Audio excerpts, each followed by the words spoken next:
Welcome to Comic Tropes. I'm your host, Chris, and we've got an interview episode, as you probably know if you've seen the thumbnail and clicked on this, but I'm very excited to speak to two important and impactful creators today. I'm allowed to say that.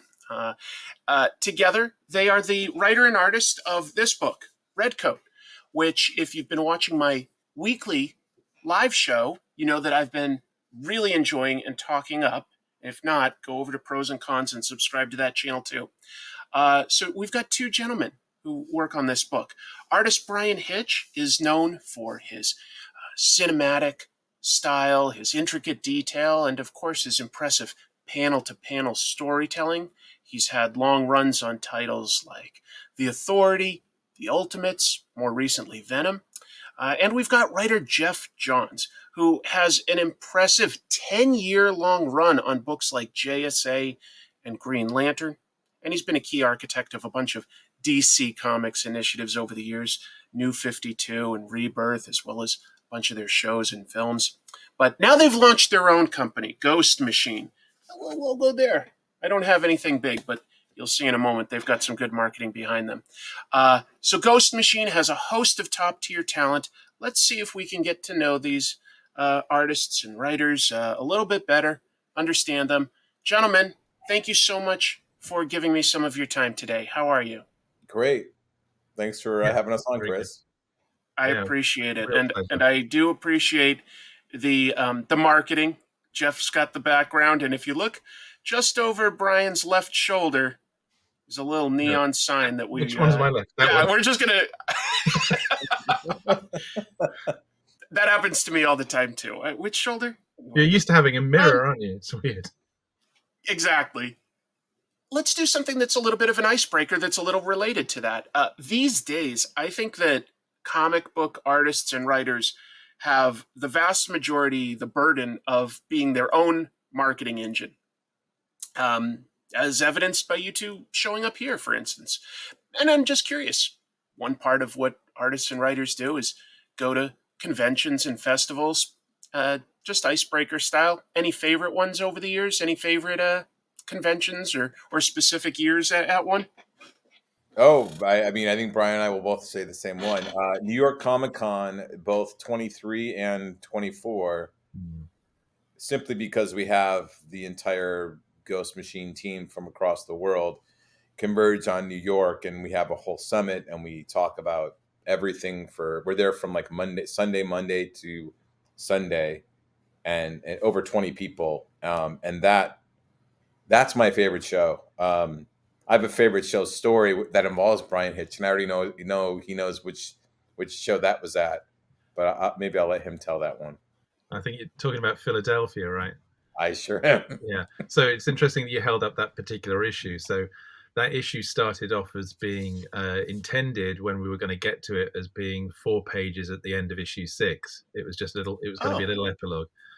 And then we were in Philadelphia for the show earlier this year in May, and we went to the old city and found the oldest bar in that part of which was, right down from where they signed the Declaration of Independence, just down the road from that. So we sat in, there was a lovely place. We sat in this dark oak mahogany-lined bar and had some really nice wine. I started talking about that 4 pages.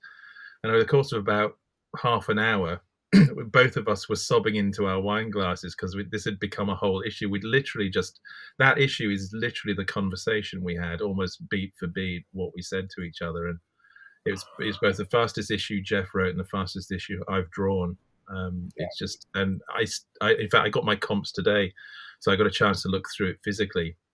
And still, every time when I get to that page, Geoff knows the one. It's just I choke up even thinking about it. It's a really powerful issue for us.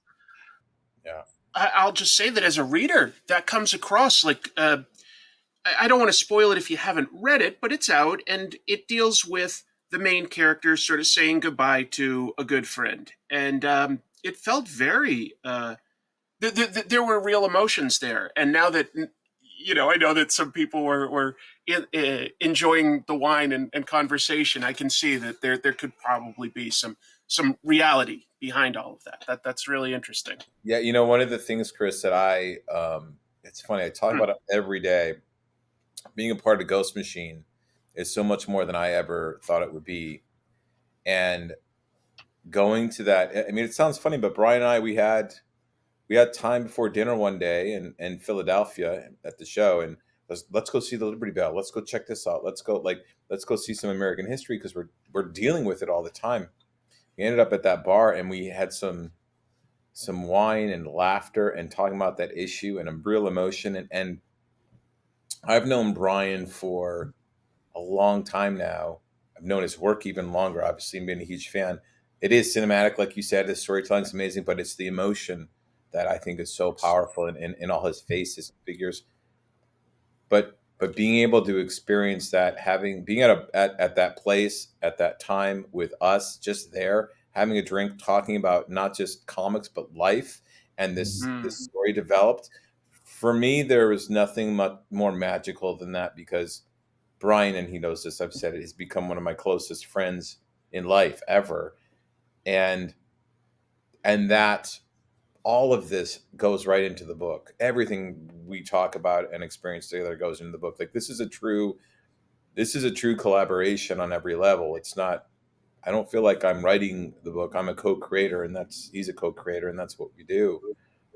Because everything we talk about is coming from us. And that to me is exciting because Redcoat couldn't exist any other way. That's why it's such a special book to me.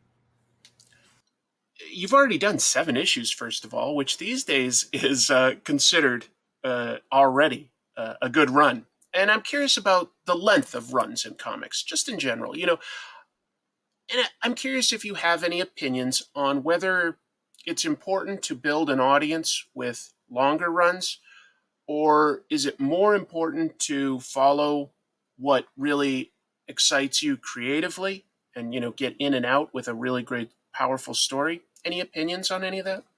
Well, I would, if I was, and I have, if I would come into Superman or Batman or a Spider-Man thing, I think I would see that as a finite opportunity. I'd have maybe a Spider-Man story or a couple of good Batman stories. And actually, when we started doing Redcoat, the idea initially was going to be much more finite until we started doing it. And it changed very, very quickly into something we wanted to really spend a long time doing because we realized there was so much we could do with the character and the book. And we jokingly said, maybe this could be 50 or 100 issues. And then when we saw each other in New York, Geoff said, well, when you come out, I think I've got enough to get through issue 20. By the time we'd finished New York, we're past issue 50 in plotting and just, where it's all going to go. And we're just thinking maybe there's going to be 150 because there's still so much more we can do with it. And obviously we'll know when it's time to bring the story to a close because we know how it ends. We know where all the benchmarks are. And there's a lot of things you see early on that are there because they relate to how the book develops and ends. But doing it the way we're doing it gives us a chance to take a number of meanders and detours through some additional material that helps build Simon's character and history and the world he inhabits. And by default, also the whole unnamed timeline, because here's the one end of it with Geiger at the other end of it. And there's a lot in between. And Simon is the one character that exists all the way through it. So that's a lot of story to tell. Yeah. I mean, you mentioned, Chris, like I wrote, long runs on Green Lantern and Justice Society and Flash. And I always, as a reader, growing up, like I love when I could read a book and it went on for years, month after month, because some of the best issues, they're not like Detective Comics 27 isn't the best Batman story. The best stories sometimes have to build on other stories, or the characters evolve, or you find new places to go. My favorite stories can be found scattered throughout the run, but I love the run in totality because a long run for me is a different kind of storytelling. So for this, we talked about Redcoat years ago. We're like, oh, we'll do Redcoat as a miniseries. And then before we even started this, I'm like, oh, it's an ongoing. And as Brian said, we've already plotted through 50. We're going to go past that. The same thing with Geiger. Like these books, I love long runs. As a writer, I love long runs. I can do issues like Redcoat 7. I can do issues like Tiger 6, where we just do an issue about a two-headed wolf in a zoo. Like I like building to big storylines. Like Bryan and I have a big storyline at the end of Redcoat year 2, and it's a huge story. I don't want to spoil it yet, but we can't get there until we build the foundation and have these issues and find new things to say about the characters, and that is really exciting to me. So I love long runs. I don't think there are enough of them anymore. And honestly, most of the when you say a long runs, 7 issues, I'm like, that's, to me, that's still a mini series. Like a long run in my day when I was reading these books was like 6, 8, 10 years. That was a long run. I don't think that's as common anymore, is all. It happens here and Yeah, there, but I it's don't not. think it's common. I agree with you, because you have other interests, or the company has other interests, or they want to reboot things, or a lot Sure. of that you don't get the opportunity as much. I was very lucky on Green Lantern, because no one wanted the book when I took it over, and we had great success, and we kept that success going for a decade, which allowed me to stay on the book. But it's really hard to I think it's really hard to have those long runs today, unless you, like us, own it. Right, right, sure. And of course, then you're invested on a different level too.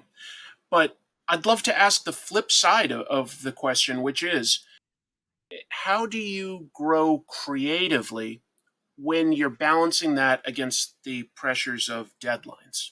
We're in an environment of a monthly schedule in American comics. And is there room to grow creatively and try new things? Maybe it's different for each of you. I don't know.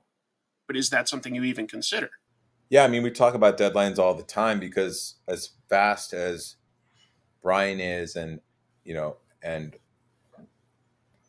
as busy as I am too, like we're gonna do probably 11 issues of Redcoat, right, Bryan, a year, At maybe least, 12. yeah, yeah. At least, like, we're gonna get to 11, 12 issues. Like, we want the book to be amazing, and Bryan and I are doing every issue. So, but we're dedicated to it, and so deadlines, we make our own deadlines, but you know our deadlines are something we take really, really seriously. We want to be consistently out there. So you're not going to go very long without Redcoat being on the stands, if ever. Our goal is to keep that book month after month after month after month out there. Sure. That's so yeah, we look at our deadlines. The holidays are always screwy because of printer shiftings, because they're closing. But I mean, we've been pretty damn good. And Bryan is. But do you feel that you have the opportunity to sort of try new things, or do you feel that Yeah. you sort of, you know what I'm saying? Like, I would argue that this gives us more creative opportunities than I personally had since probably the Ultimates. okay. So again, that was a whole commitment from Mark and me to do the entire thing. And yes, I know it took me an enormous amount of time to do it for a variety of reasons I've certainly spoken about in the past. But I feel like for a number of years, however involved I may have wanted to be in the projects I was working on, I have been essentially the art robot, because I've had no relationship with the writers, except for Hawkman and Robert. That was different. We had a good relationship, and that was a fun book. It was just hilarious. But with this and the monthly schedule, you see, my interest is purely in storytelling. The drawing is something I have to do to tell the story. I have no Mm-hmm. real passion for just drawing a picture. It's fine. It can be fun, but if I just like to tell the story. So for me, the passion is how many of these stories can we tell. And doing a monthly book, it gives us an opportunity to tell an awful lot more stories than we would otherwise be able to tell if we were just doing 6-issue minis once every year or two. So there's a level of detail, a level of investment that I haven't had in a very long time, which is makes me feel like somewhat I'm unleashed creatively, because I feel like there's no upper limit now. This is whatever we want to do, we can do. There's nobody behind us or above us saying you can't tell that story, because if we feel that's a story we want to tell, we can tell it. Plus, and this is important, Geoff is uniquely collaborative. So I couldn't feel less like an art robot. I feel involved in every aspect of this book. And this is not just Geoff as well, because from everybody through the team, Brad and Rob as colorist and letterer, it's a really great way to work because you trust everybody in the team and you know how good they are and you can just let them do what they do. I keep thinking about giving Brad notes, and actually he's ends up having colored the pages before I've got round to it and done everything and more I would have thought of asking him to do. So you just think this is terrific. So again, it adds to that feeling of like whatever's possible, we can do it. And that's true of this whole company, and that's what we all feel about all the projects we're working on. So I think the answer is, rather than being restrictive, I think it's the opposite. Certainly for me personally, both in the relationship with Geoff and the character we've created. I agree. Chris, one thing I want to add really quickly is I think sometimes people say, oh, creative control, like you want creative control, you want to create your own thing. And it feels like, oh, I just want everything my way. And that's not what it is for us. We want creative control in who we work with, who we collaborate with, because we trust each other creatively. So if Bryan has a thought or I have a thought, we're both open to it, or Rob or Brad or our editor-in-chief, Brian Cunningham, who I've worked with as an editor for years and years at DC. And Bryan, I turn in my script and Bryan gives me notes. He's like, have you thought about this? I really like this, but what about this? And I want that. I want that collaboration because it only makes it better. It only makes it better. So our creative control is really the control of who we collaborate with. And that to me that's everything. I get to work with Bryan Hitch on a monthly book, on a book that nobody would have ever approved, an immoral Redcoat in the 1800s, teamed up with Albert Einstein. Like no one would ever approve that. Nobody would ever approve that. Nobody. But you know what? I get it. Yeah, sometimes limits are good for us because it pushes us. It pushes us to think of creative solutions. So I get that. I'd love to dive a little bit. Like I asked some broad questions, but we'll talk a bit more about Redcoat. And one thing I'd like to know, just that's related to that, is more about Ghost Machine. I don't completely understand what it is, to be honest. I mean, I know who is involved. Sure. I know the books, but what is the goal of Ghost Machine? What makes it different from, say, if you guys were just doing Redcoat at Image? Like, what makes it Ghost Machine? Sure. Well, Chris, the Ghost Machine started. I mean, Gary, Frank, and I were doing Geiger at Image, had a great time, and we love working with Eric. And then we all started just talking about how could we create a new kind of comic book company, because it was create our own book, and there were a lot of benefits to it, but we wanted to all work together. And was there a new version of a company that we could create? And it really came down to, and a company where we could call the shots, we could talk and amongst each other decide what to do creatively and economically, and so we spent 2 years bringing a bunch of creators together to build a company that is all co-owned and co-run by us. And so all of us came together to become one united group of artists under this brand. Like Bryan owns part of Geiger, I own part of Rockefellers. Like we all own everything together. What we create, we share. Oh, so this is not just Bryan and I owning the Redcoat. Everyone owns. Gary Frank owns part of Redcoat. So and we did that specifically because it's you can't call it the Three Musketeers, but it's like the 25 Musketeers, right? Like one for all for one. And so it helps the company work because some books are going to sell higher than others, but the average out is all great for everybody. So we're all tied to each other. We're all supporting each other. We're all rooting for each other. And it's unlike anything else out there. The company owns everything and we own the company together. So if you want a book written by me, you got to go to Ghost Machine. If you want one drawn by Bryan Hitch, you got to go to Ghost Machine. That's going to be Redcoat for us. And so that's why we built it, because we love working together and we wanted to create an environment that had a culture that we believed in, of seeing the value and unlocking the value in everybody that's a part of it.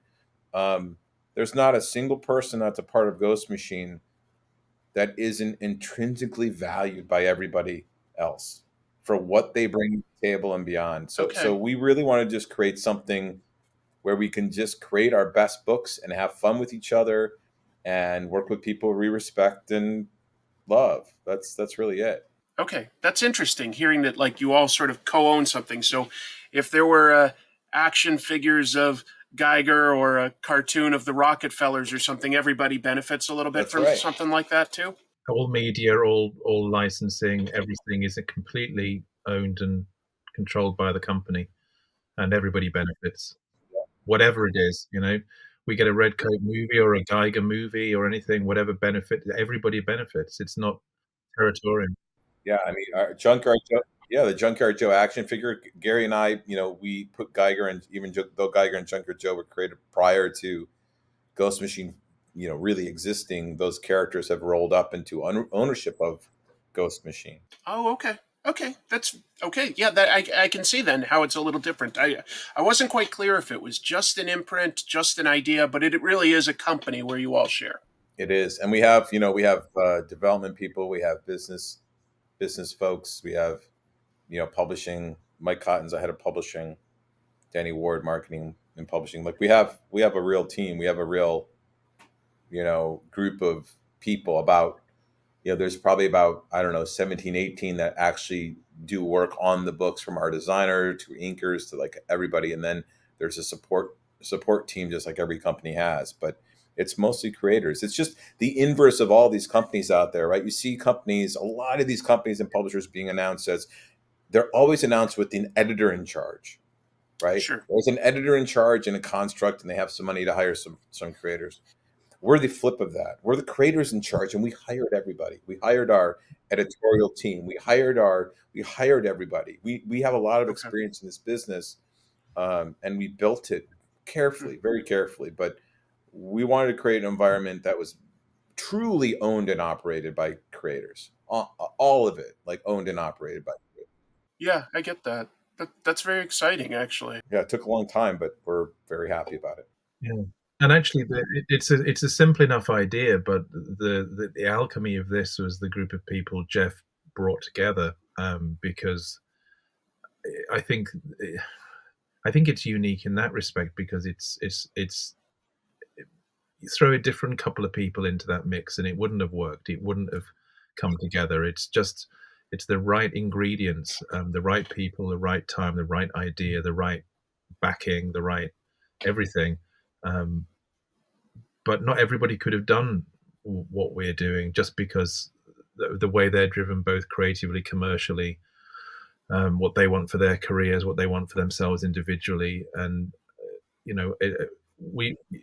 look at the original image model, and it was such a wonderful and game-changing idea, but it was a loose association of individual companies.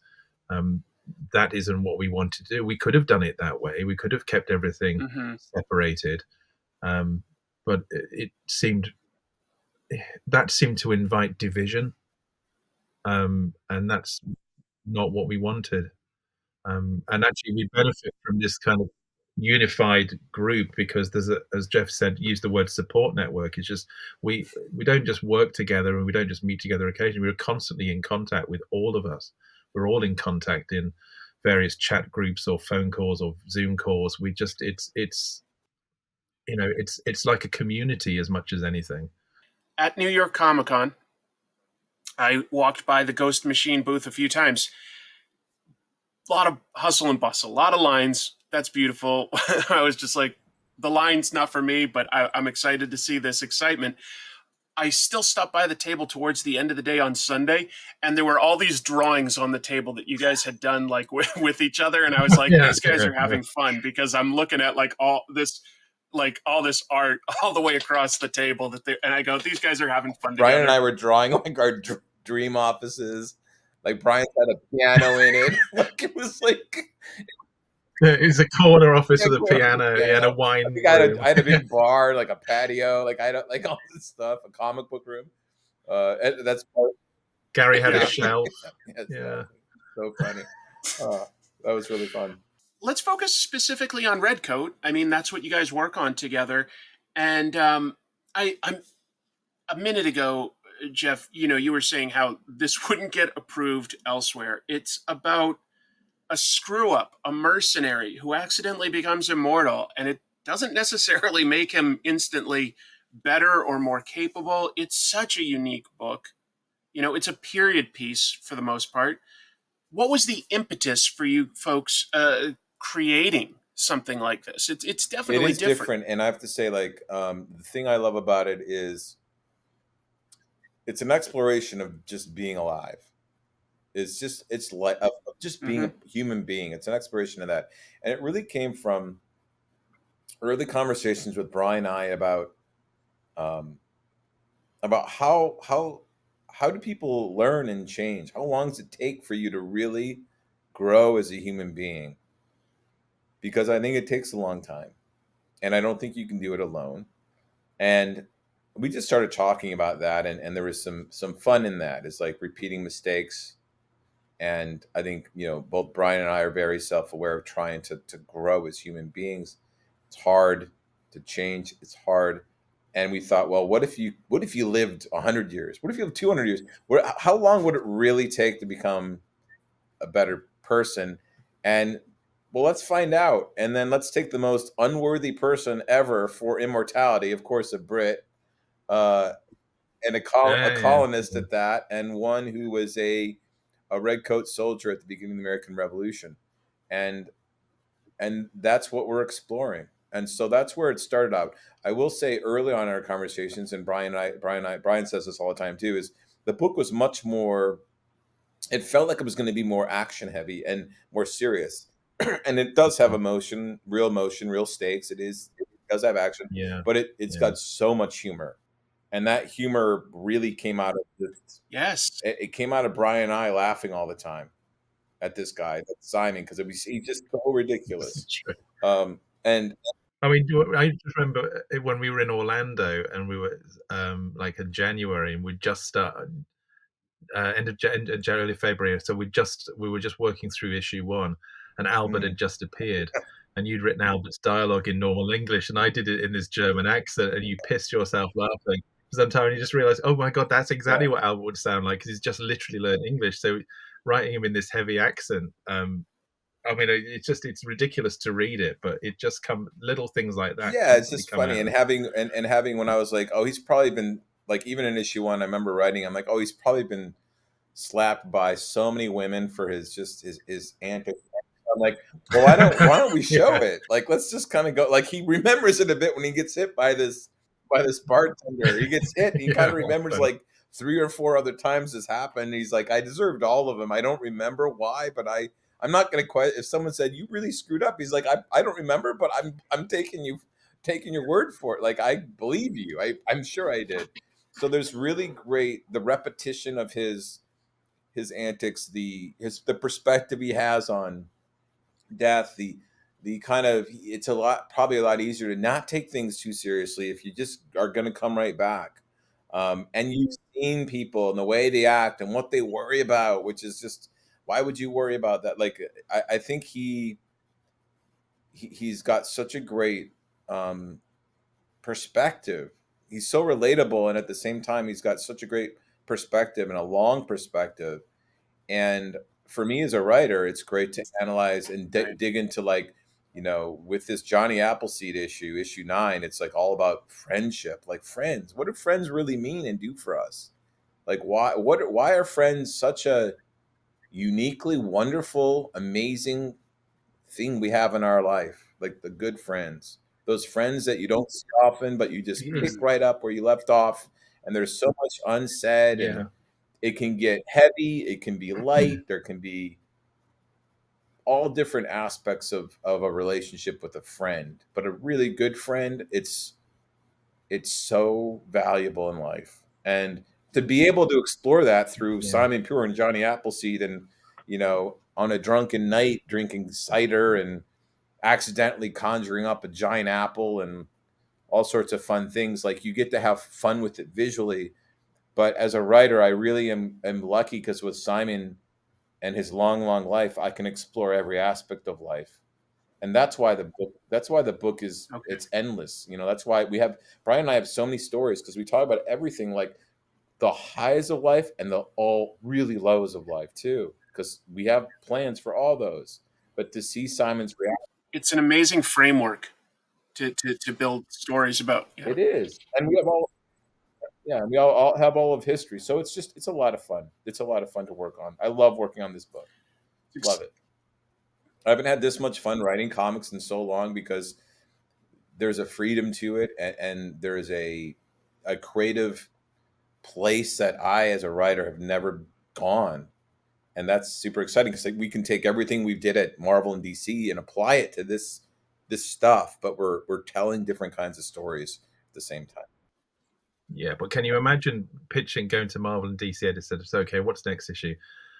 Our lead character is going to meet Johnny Appleseed and they get drunk. No, I mean, no, it wouldn't. Nobody would let you. And then they would own Johnny Appleseed. Right. Yeah. I have several questions that are sort of related to things you just brought up. I stuttered that one out because I sincerely found, while Redcoat definitely has serious emotions, folks, and adventure and excitement and even some scary stuff, I found it very much funnier than a lot of the other work either of you have done before. And I was curious, was that intentional, or did that come out of the character as you were developing him? Because the character is a screw up. But in other words, did it come from the story, like sort of telling you it needed to be this, or did you want to do something that had some humor in it? No, it was very much emergent, because when we first created him 3 years ago, it was Geoff basically pitched it as this immortal redcoat soldier, basically Boba Fett in, that sort of a mercenary kind of character. And I think the intention then was to focus him much more in Geiger's time, possibly. I don't know, with a bit of history, thrown in as flashbacks. But actually, we didn't get around to doing it straight away for a variety of reasons. I had several things to finish, Venom and Ultimate Invasion and so on. And Geoff was doing Stargirl TV show, as well as writing Gary's stuff and Three Jokers and so on. And so when we started to bring it back up into what ultimately became Ghost Machine, our lives had changed, our perspectives had changed, and when you start to get into the character himself emerges as actually, well, he can't help but finding him absurd, and his view on life is somewhat interesting. I mean, it reflects me a little bit, I must admit, because that's Simon. I see a lot of myself in Simon, in just the way he kind of looks at a lot of aspects of life. But because where Geoff was talking about this immortal character, and certainly he doesn't have a fear of death, but maybe what he hasn't ever learned to do is live.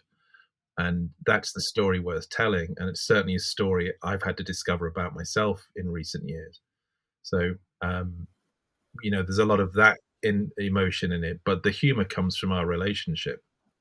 Yeah, the humor definitely, as Bryan and I got to know each other and became friends, it's like I'm always on the edge of laughing whenever I'm talking to Bryan.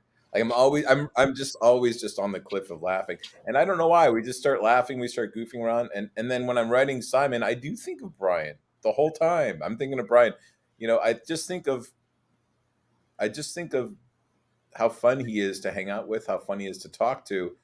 And Simon's absurdity and the jokes, they kind of come easy. The situations he finds himself in, his reactions, like, because he just doesn't think like a normal person. But he's not a hero. Funny. Not in that. No, there's none of that. No, he's not Superman at all. I mean, he's like, for fuck's sake, shit. Yeah, it just got really. He just got so.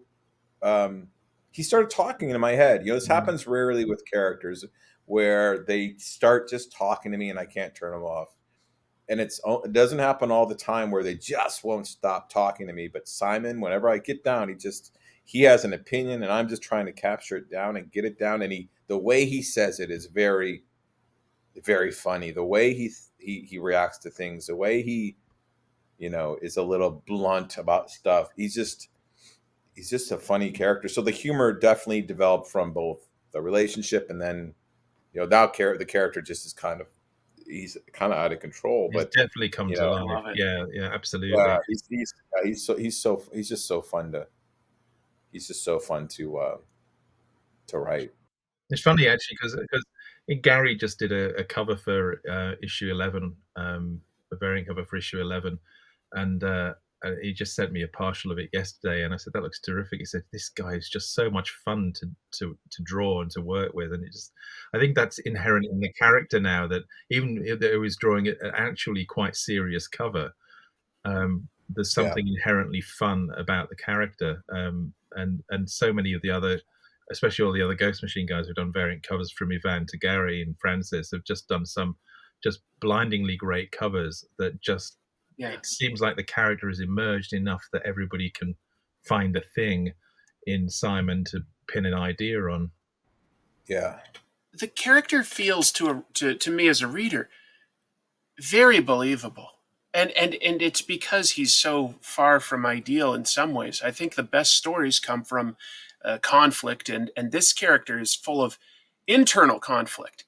And I'll give Bryan some credit for this. I not to take anything away from you, Geoff, but it's because All me. something very funny will be maybe happening in a situation, and every once in a while you've got like some moments in the acting of the character where you see just a moment of sadness or a moment of awareness, and that subtext is carrying through, where you go, okay, he isn't doing the right thing, but you can see this tiny nugget of regret, like, and that keeps him from being like unlikable for me. I feel like I see that.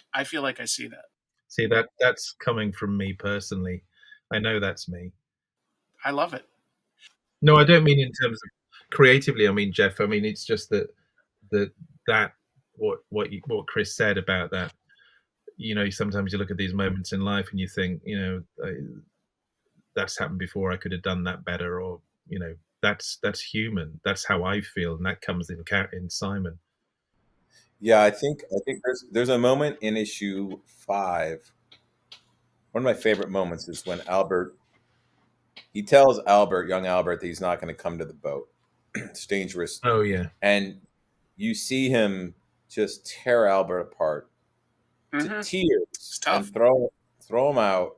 And he closes the door, and then Benedict shows up and says, "What happened to the boy?" And he says, "We don't need him," and blah, blah, blah. And Benedict says, "Oh, I was just beginning to like him." And he looks over at Simon, and Simon doesn't say a word. And Benedict's the only one that realizes, oh, that's why he threw him out, because he's beginning to like him. And he doesn't want him to get in trouble. I love that moment. I love that Simon, right before, I mean, it's not to spoil anything, but there's a great moment where Benedict, this asshole character, and he's been tough, has a moment of fear and dread, and Simon says, "What is it?" And he says, "You don't understand. I've never been afraid of something. This is like I this much, and it's like this man ruined my life and everything." And Simon says, "We'll face it together. Let's do this." And the fact that Simon has the ability, he doesn't even really know he's doing it, which is all the more I love him, is that when he has these moments of real care, and they're brief, but when he cares about somebody or offers somebody some support or protects somebody, it's genuine. You believe it, because he would never, ever do it just to do it. He's just living life. He doesn't quite understand what a good human being he actually is. And that's because of his background. He's never been told he was anything but trash. And I think that Simon is it's going to be a long journey for him to see it for himself. You know what strikes me as an extreme challenge on a book like this? It's primarily a period piece. I would imagine for both of you, this takes a certain amount of research to create, if not accuracy, verisimilitude. And I'm curious, like, am I reading that right? Do each of you have to do some real research to make this feel right? Oh yes, but that's not a negative. I love it. I love it too. I love it too. completely immersing yourself in it. I mean, I think that there's a kind of a negativity associated, especially with artists who like handling period pieces, because there's research, because you can't just go outside and photograph or make it up. But actually, I keep saying Star Wars is a period piece. So if you think about it the right way, costuming, environments, they're just another fantasy. You can, I mean, yes, you can find photographs or paintings that give you detailed places and clothing and so on, but ultimately it's just costuming the way it is for any period drama on TV, or from Bridgerton to Bridgerton's a fantasy visually. So that's not something to be afraid of. I find it something brilliant to embrace, because it gives me a whole different way of drawing figures and environments and people and the way things move. I'm not wedded to this idea of just constantly drawing naked muscle people with painted on costumes. That's fun, and there's a place for that, and I've done a lot of it. I didn't take that approach when I did the Ultimates. I treated it more like it was clothing, and we know the Marvel Cinematic Universe certainly used that as a proof of concept. So thinking about, superheroes or heroic figures or action adventures don't have to be this, superhero comic. You can take a lot of the tropes from it, a lot of understanding of how to tell a modern feeling, energetic action adventure comic. But the clothing and the period stuff is, I think, an enrichment of it, not something that has to be labored. I agree. On the writing side too, doing research on these historical figures like Benedict Arnold is really exciting and fun, because you see different aspects of them, and we might know the names of all these people, but we don't know their personalities. We don't know their quirks. We don't know what motivates them, and we don't know what they're afraid of. We don't know. There's so much to know and learn. So for me, in a weird way, it's a lot like some of the work I did at DC, where there were these characters that appeared a handful of times, didn't really have a personality, and you unlock them, you open them up to see, well, what made these people tick. And so history has, from Annie Oakley to Johnny Appleseed to the Bloody Benders, there's all these wonderful, wonderful characters, people that were there to explore. I love doing the research, because then I can kind of piece together what their personality might have been like. And we've got hundreds of years of history to explore, and hundreds of years of characters, both Yeah, it's known so about great. and only hinted at, and the mythology of America. It's quite something really to play with. As soon as people stop talking about something, historical or older people, places, things, that's when we start to forget it. So even if you're sort of playing with these as like toys in a sandbox, it does, I think, make it more relevant, and hopefully, it could inspire readers to go, oh, you know what? I think I want to read a little bit more about history or something. And I think that that's a net huge positive, I huge agree. positive. I agree. I 100% agree. I love history. A lot of people that have come up to Brian and I at the shows already, that are reading the book, say, I love history. That's one of the first things that we hear. I love history. I love this book. Maybe it happens as you get older. Honestly, folks, it's like when I was in school, sometimes felt like, okay, we've got to do this, this, this, and just memorize it and spit it out. As soon as I was out of school and I could just follow my own interests, all of a sudden history became so much more interesting when you can just Absolutely. jump around to what Yeah. interests you. Yeah. And actually, Simon has my perspective on American history, because he's an Englishman in America, and I've been, I've been brought up on American pop culture since I was in preschool, virtually, because all the movies and the TV shows, from even something as simple as Cagney and Lacey and Starsky and Hutch, to all the big movies that we all grew up, and Superman the movie especially. But the comics I read, the things that inspired me to read, to be passionate about music, to want to draw, to want to tell stories, they came from America. They didn't come from England. Right. So Okay.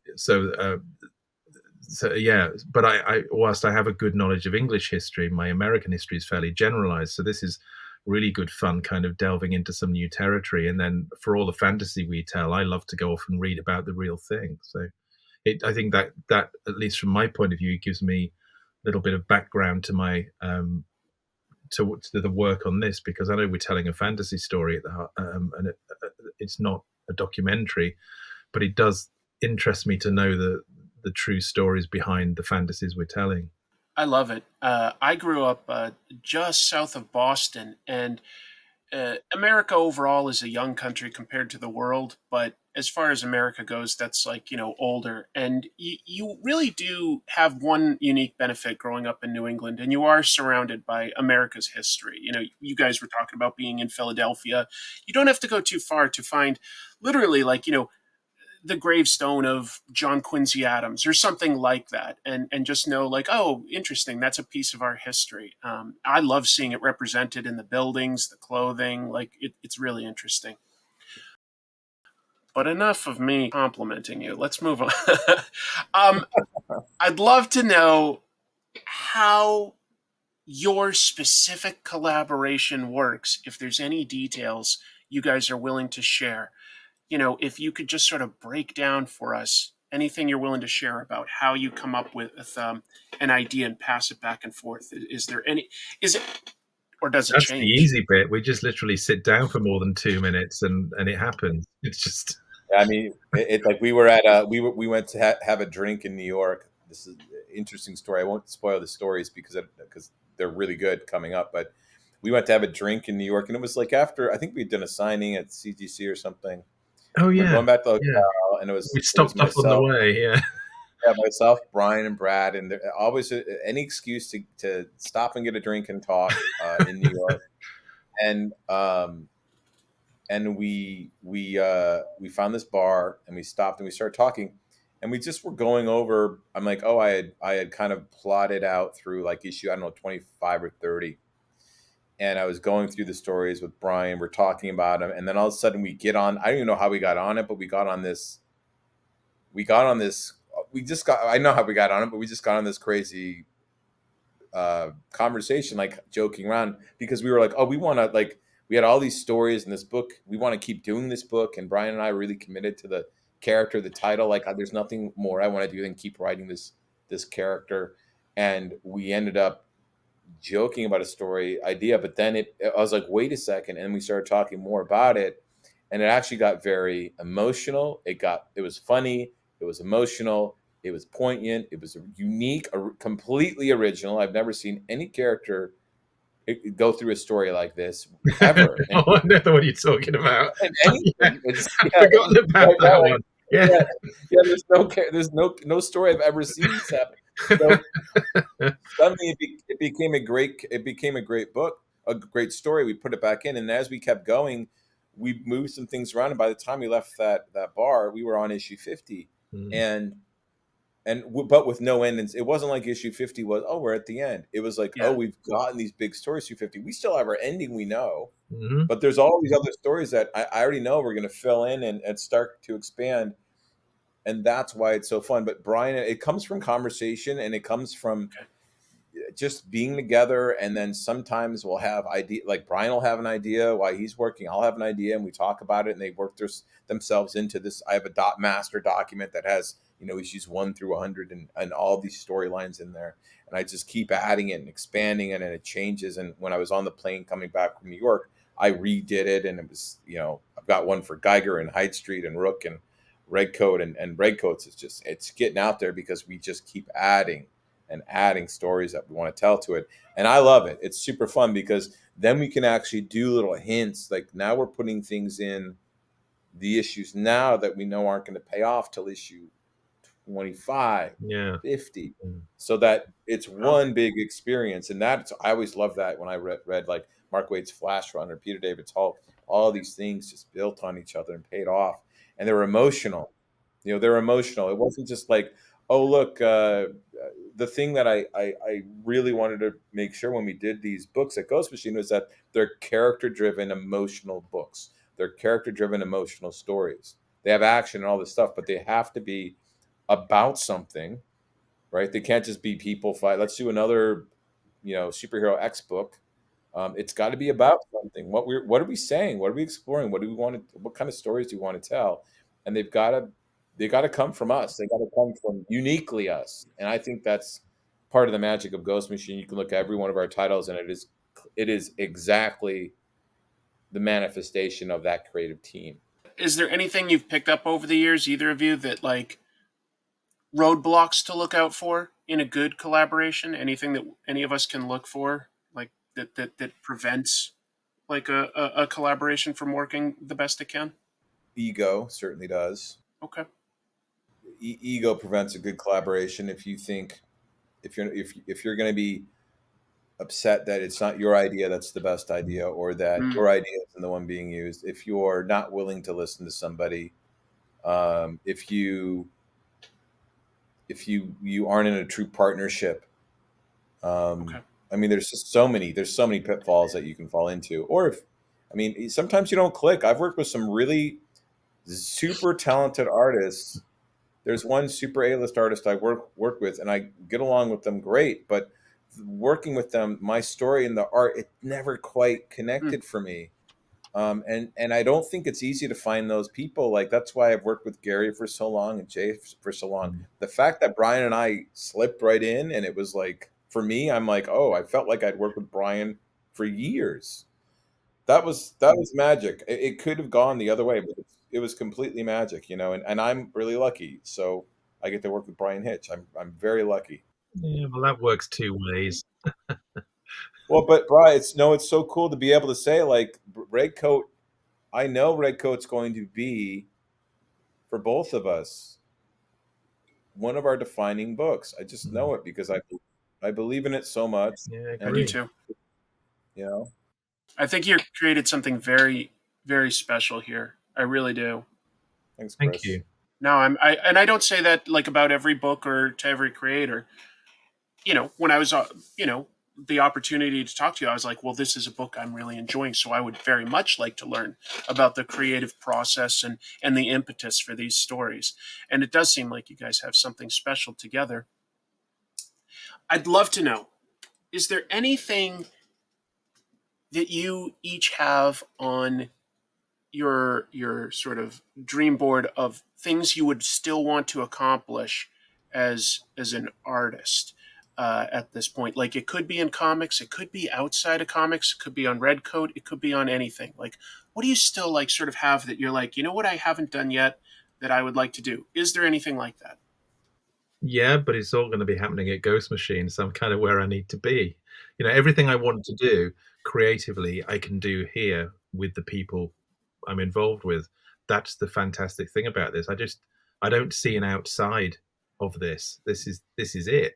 This is the rest of my career until you drag me out the off the stage. Because honestly, we keep saying, we could do 6 years and then back off a bit, and then you think, no, we're just because you don't stop coming up with stuff, and whether it's not just the commitment, the long-term commitment to Redcoat, and Geoff's doing other books, and I have some other things I'd like to do, but they're all stuff that fits in Ghost Machine. And even the other creative passions I have, like music, they're being fueled by the stuff I'm doing at Ghost Machine too, because it just everything just fits within this group of individuals and the group of projects that we're all working on.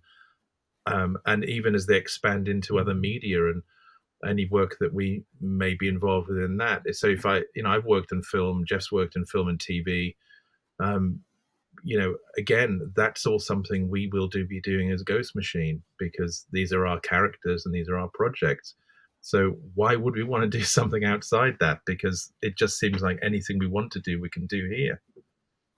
Yeah, it's funny, Chris. You say what creative, the creative the creative places I want to go right now. It's what I mentioned about writing a book about exploring what friendship is, or um, life in general. Just I want what being a father is with Geiger, like the mistakes you make in life and what they can result in Hyde Street. Like, there's so many things that as a human being in writing, I feel kind of unleashed and in a new place, because I'm working on books and stories like Redcoat, or where I can go to those places and I can push myself. I can think up differently. I can explore things from a different viewpoint, and really dig down into it. And my hope is, I've written over 100 issues of Green Lantern, 100 issues of JSA. I've never done issue number 1 through number 100 because they kept rebooting everything. So the comic reboot, I would love this is probably a tiny thing to this, but I'd love to see Redcoat 1 through 100. I would love to see that because I would love to do a body of work like that I'm just proud of, and that has an ending. That's an ending, eventually. That's exciting, by the way, to hear that you guys do have an ending, because look, serialized superheroes are a blast. They really are. But I happen to love a well-structured story where there's a character arc, and by the end of it, unless the character had gone through that story, they wouldn't have changed to who they become, or we have a different understanding of the story by the end. I love that, like a beginning, middle, and end. But I'm a structure nerd. Me too. I love that too. When I ended my Green Lantern run, it was like a 10-year ending, and I had to write an ending that satisfied all the readers and myself and the characters emotionally, and I was really proud of that. It took forever to Green Lantern 20. It was a huge issue. It took forever to do, but it was. But I knew then the next month they started it again, and you can't have. There's something about having a real ending. So my creative hope. I'm doing everything creatively I want to. Comics, writing, TV, film, but to do it this way, to continue to do this way and get better. I want to just get better. That's my only goal, is to just be a better writer on whatever I'm working on. Guys, you've been very open and forthcoming, and I appreciate it. I think I think comics is very unique in that the readers very often enjoy the stories and also enjoy learning about the craft. I don't think like the average person that watches a movie or listens to music always cares about the craft. I think that's way more prevalent in comics. So I appreciate you guys sharing some of your insights here that you've gained. And I would say that, it's got my recommendation, folks. Hopefully this has interested you. Redcoat, as well as a host of other titles by Ghost Machine. Anything else we should keep our eyes out for, aside from future issues of Redcoat? What would you guys like to plug or mention right now? We have 2 new books coming out both written by Peter Tomasi, who did Super Sons and a great run on Superman and Batman and Robin. Rockefellers with Francis Manapul, and Hornsby and Halo with Peter Snaberg. There are 2 new launches this month, November. They're great books. I think when people see them and read them, they're going to be blown away by the quality of these. And that's really what else Ghost Machine stands for, is that when you pick up that book, from the cardstock cover to the art to the story, these are quality books. Like, we are putting everything we have into them. But I would highly recommend. It's really fun to see, because obviously I've written the first 4 launches. It's really fun to be able to read these books, not be a writer on them, and just enjoy these titles, because they're fantastic. Bryan, anything else you want to plug? No, that was pretty much what I was going to say. But so Geoff's taken everything I was going to say there. So I'm just what he said. Sucking the oxygen out of the room. No, I'm just kidding. Yeah, Folks, that's typical. The writer not letting the artist speak. Well, I hope I didn't talk over you too much. It was a real pleasure. Thank you so much for your time, and I just wish you both continued success. Thanks for the interview. Yeah. Thanks, Chris. That was honestly a pleasure for me, and I hope it was interesting for you. Very interesting, I thought, to learn about the creative process for both Bryan Hitch and Geoff Johns, learn a little bit more about Redcoat, and to understand their company, Ghost Machine. One thing I wish I'd remembered to ask them was about the company itself and its initiatives to furthering, the next generation of artists. For instance, if you hadn't heard, Ghost Machine actually created a scholarship through the Joe Kubert School of Cartooning, and one of the things they did was give a scholarship to an artist named Dylan Dietrich, and I might be mispronouncing his name, but he's already doing a variant cover for Ghost Machine with Geiger issue 10. Very impressive. Very cool to see what they're doing there. I'm excited. I do recommend Redcoat. That's the one that I am really enjoying right now.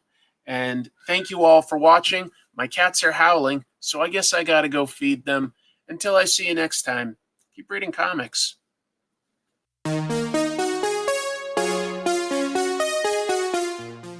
Hey everybody, thank you so much for watching. Thank you to my amazing patrons and supporters on YouTube. I sincerely couldn't do the show without you. Folks, if you're not in a position where you feel like you could do a donation, I appreciate it when you're able to do things like hit like and subscribe, or leave a comment, or share it. Why not? I've got more interviews coming up, but I also have a fully edited deep dive episode into one of my all-time favorite Spider-Man stories. So I've literally got, aside from this episode that you're getting now, I've got 2 other Comic Tropes episodes that I'm currently editing. So that's coming out soon. I appreciate your patience while I work on all of this stuff. I'm trying to get it out to you as quickly as possible, but I appreciate your support. I feel like I've just been flooded with creative ideas lately for episodes of the show.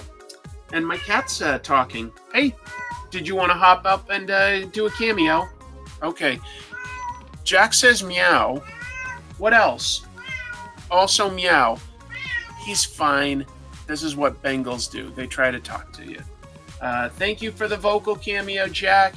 Hello, Lily. She's walking around too, but they don't want to show up on camera. So tell you what, I'll just show this little photo of them. Hopefully that's adorable. All right, everybody, take care. I'll leave you with this goodbye, a double salute. Thank you so much for watching. Take care.